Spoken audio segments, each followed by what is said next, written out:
అమ్మా భవానీ లోకాల నేలే ఓంకార రూపమమ్మా, తల్లి నీ మహిమల్ని చూపవమ్మా.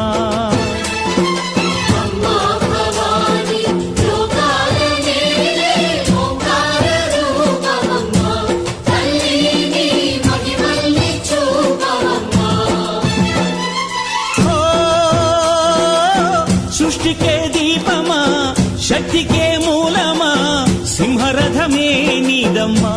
అమ్మ దుర్గమ్మ భక్తులను దీవించుమా.